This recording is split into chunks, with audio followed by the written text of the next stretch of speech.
Meus amores, estou aqui para falar para vocês agora um pouquinho, continuando o nosso capítulo 18, sobre as leis de Kirchhoff. Então é o seguinte, até agora nós falamos sobre eletrodinâmica, discutimos sobre circuitos elétricos, falamos a respeito de resistores, falamos de geradores, receptores, da ideia de potência. E agora eu vou escrever para vocês duas leis que podem nos auxiliar na resolução de exercícios de circuito. Se nós vamos utilizá-las ou não, aí vai ficar a critério e gosto de vocês. Então, ó, a primeira lei e a segunda lei de Kirchhoff eu vou enunciar, mas vai ficar mais claro como a gente aplica e como a gente usa quando eu fizer os exercícios. Então, ó, primeira lei de Kirchhoff é uma lei de conservação de carga elétrica. É uma lei que a gente já usa, mas que a gente não tinha dado um nome ainda. E ela diz o seguinte, ó. A soma da intensidade das correntes que chegam a um nó de um circuito é igual à soma das correntes que saem desse nó. Então, toda corrente que chega até um nó é igual a toda corrente que sai desse nó.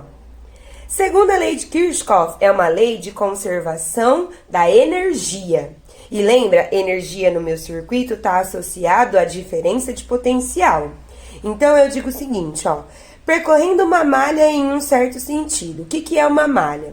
Malha é qualquer pedaço de circuito elétrico que for fechado. Então, percorrendo uma malha, que é um pedaço de circuito elétrico fechado.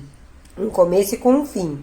Partindo e chegando ao mesmo ponto, a soma algébrica das DDPs que eu encontro nesse caminho é nula.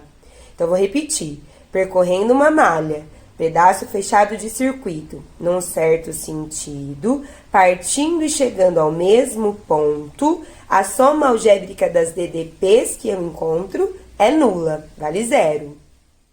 Então, agora, como a gente viu, nesse exemplo da página 130, meu exercício da Olimpíada Brasileira de Física quer que a gente determine o valor da corrente que passa nesse amperímetro aqui. Então, a primeira coisa que a gente vai fazer é achar o nó.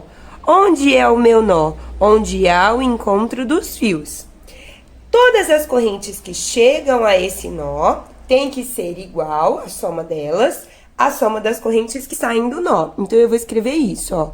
A somatória das correntes que chegam tem que ser igual à somatória das correntes que saem, certo?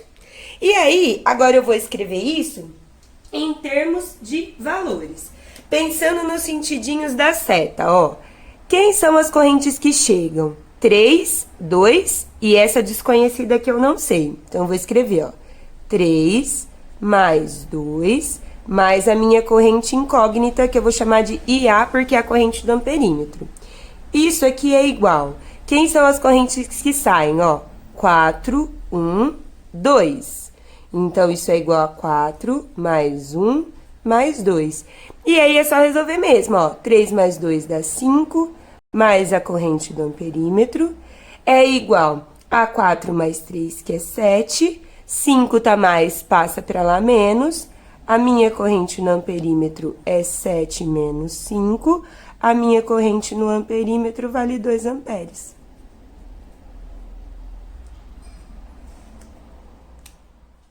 Agora, para esse nosso próximo exemplo da página 131, a gente vai precisar de algumas convenções. Quais são as convenções que a gente precisa? Primeiro, vocês vão precisar se lembrar do seguinte. Se eu estou percorrendo uma malha no mesmo sentido da corrente elétrica e eu encontrei uma resistência, eu vou somar a DDP dessa resistência. Então, eu vou fazer mais RI. Se eu estou fazendo o contrário, percorrendo uma malha no sentido oposto da corrente elétrica e eu encontrei uma resistência, eu vou tirar R vezes I, que eu estou tirando a DDP do resistor. Se eu estou percorrendo uma malha e eu entro pelo polo positivo do que pode ser um gerador ou um receptor, porque nós não vamos definir, se eu entrar pelo polo positivo, eu vou somar, mais a força eletromotriz. Se eu entrar pelo polo negativo, eu vou tirar, menos a força eletromotriz. E essa vai ser a nossa convenção, certo? Então, a primeira coisa que eu quero que vocês observem é, nesse circuito elétrico, eu tenho 3 malhas. Então, de novo, o que é uma malha? É um pedaço fechado de circuito, ó. Então, isso aqui que eu vou circular de vermelho é uma possível malha, ó. pedaço fechadinho de circuito elétrico, ó. Então, eu tenho uma malha de baixo, que é a minha malha vermelha. Eu também posso ter uma malha de cima, ó, que eu vou circular de verde. Então, ó, pedaço fechado de circuito. Isso aqui é uma malha.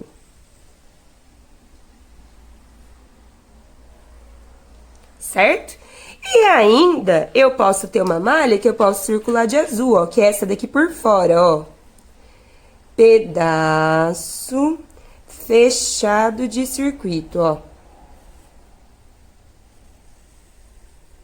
Tá vendo? Isso que eu circulo por fora de azul, ó. Tanto faz a malha que eu vá escolher, tanto faz por onde eu queira começar. O que eu não posso esquecer? Convenção. Mesmo sentido da corrente mais RI, sentido oposto da corrente menos RI. Entrei pelo lado positivo, mais a força eletromotriz. Entrei pelo lado negativo, menos a força eletromotriz. Então, eu vou começar, por exemplo, o exercício me pediu para descobrir o valor desse IR e o valor desse R.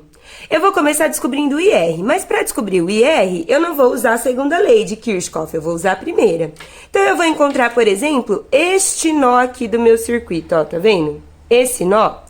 Nesse nó, se vocês observarem, tem uma corrente chegando, ó, que é essa corrente de 6 amperes, e tem duas saindo, o IR e o 4, ó. Chega 6, sai 4, sai IR. Então, chegou 6, sai 4, sai IR. Se eu usar a primeira lei de Kirchhoff, eu posso começar escrevendo meu exercício assim, ó. O IR que sai mais o 4 que sai é igual ao 6 que chega. Então, o IR é 6 menos 4, o IR é 2 amperes. Então, uma resposta desse exercício eu já tenho. Agora, eu vou usar a lei das malhas e tentar responder a próxima pergunta. Como eu quero descobrir o valor desse R'inho e depois o valor desse Epsilonzinho, eu vou começar para descobrir o R'inho usando a malha verde, por isso vocês vão ver que eu vou escrever de verde. E eu vou começar nessa malha verde justamente nesse ponto aqui, ó. E eu vou seguir esse sentido que eu coloquei de verde, ó. O sentido contrário do reloginho, o sentido anti-horário. Então, eu comecei aqui, tô andando. Tá vendo que meu resistor está sendo percorrido por uma corrente no mesmo sentido que eu tô andando? Então, eu vou fazer mais esse resistor vezes o IR, que eu já achei valendo 2. Vou continuar andando, ó. Andei. Polo negativo, que é sempre o tracinho menor. Vou tirar essa DDP. Então, menos 16. Continuo andando. Esse resistor, tá vendo que a corrente que percorre ele tá no sentido contrário do que eu tô andando? Então, eu vou fazer menos resistência, que é 6, vezes a corrente, que é 4. Voltei pro mesmo lugar. A soma algébrica das DDPs vale 0. E aí, eu vou resolver essa malha verde, ó. Percebe que a minha única incógnita é o R e eu tenho como descobri-lo porque eu escrevi uma equaçãozinha do primeiro grau. Então, eu vou escrever lá, ó, 2R menos 16 menos 24 é igual a 0. 2R, então, vai ser igual a 40, o meu R vale 20. Certo? Agora, o último, mas não menos importante, é fazer essa malha vermelha, ó. Pra vocês perceberem que independe do sentido que eu escolher, agora eu vou começar naquele mesmo nó, mas eu vou andar no sentido horário, ó. No sentido do reloginho. Então, eu vou começar aqui, ó.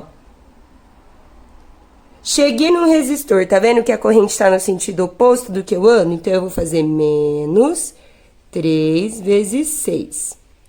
Entrei pelo polo positivo. Mais a força eletromotriz 1. Caminhei, sentido oposto. Menos 6 vezes 4. Voltei para o lugar, a soma algébrica dá 0. E aí, agora que eu sei que a soma algébrica dá 0, eu vou resolver, ó. 3 vezes 6 dá 18, mais a força eletromotriz 1, menos 24, que é igual a 0. 18 tá negativo e 24 tá negativo, passam para o lado de lá positivo. 24 mais 18, 42. E assim eu resolvi um circuito, sem me preocupar exatamente com o que eu tinha, só usando as leis de Kirchhoff, certo? Espero que vocês tenham entendido e que vocês treinem agora. Beijo, beijo, beijo!